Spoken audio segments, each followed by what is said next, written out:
Hello everyone, welcome back to a new blog. I hope তোমরা সবাই ভালো আছো। আর আজকে সকাল সকাল আমরা চলে এসেছি আমাদের ছাদে। যেহেতু উইন্টার সিজন চলছে, আমাদের ছাদে অনেক ভ্যারাইটির ফুল ফুটেছে। চলো তোমরা এই ভিডিওটা দেখতে থাকো। এখানে তোমরা দেখতে পাচ্ছ হরেক রকম গাঁদা। এখানে এটা কালারটা ঠিক অরেঞ্জিশ কালার একটা। তো আরেকটা কালারও আছে, আমাদের দেখিয়ে দেবো। এই সিজনে আমাদের গার্ডেনে ভালোই গাঁদা ফুটেছে, অনেক কলি এসছে, প্রচুর কলি। তারপরে আমরা এই হলো চন্দ্রমল্লিকা, বেশ ভালো দেখতে কালারগুলি। এটাও ইয়েলো, কিছু কিছু চন্দ্রমল্লিকা আবার রেড কালারও নিয়েছি এবার। তো রেডিশগুলিও ভালো করে ফুটেছে। আর এই গাছটার মধ্যে প্রচুর কলি এসছে।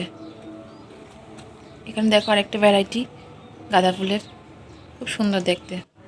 আর এই হলুদটা অন্যরকম, বাসন্তী কালার অনেকটা। ফুলগুলি দেখতে কীরকম লাগছে তোমরা আমাকে ভিডিও শেষে কমেন্ট করে জানিও। ভালো লাগলেও কমেন্ট করবে, খারাপ লাগলেও কমেন্ট করবে। এই দেখো আরেকটা ভ্যারাইটি, এটাও চন্দ্রমল্লিকা। এটা হোয়াইট, একদম স্নো হোয়াইট। আর এখানে একটা পিঙ্কিশ কালার, এটা ভালো করে ফোটেনি এখনও, কিন্তু প্রচুর কলি এসছে। এখানে আরেকটা ভ্যারাইটি দেখো, আরেকটা গাছ। এটা উইন্টার সিজনেই ফুলটা ফোটে। আজকের মতো ভিডিওটা এখানেই শেষ করছি। যদি ভালো লাগে থাকে তাহলে সাবস্ক্রাইব করে দিও আমার চ্যানেলটাকে। Tata, bye bye.